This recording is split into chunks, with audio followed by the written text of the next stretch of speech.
as resources keep both sides fighting.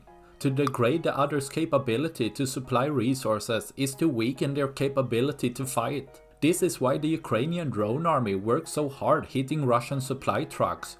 While not the most precious or expensive equipment, keep wearing down Russia's logistic will do damage in multiple ways for the Russian army.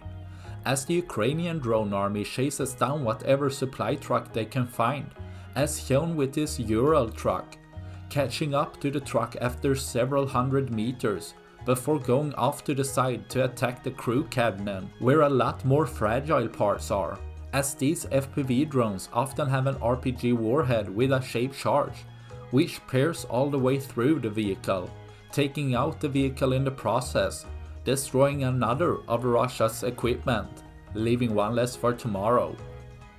That's all I had for this video. Please like and subscribe for more. Thanks for watching. Bye.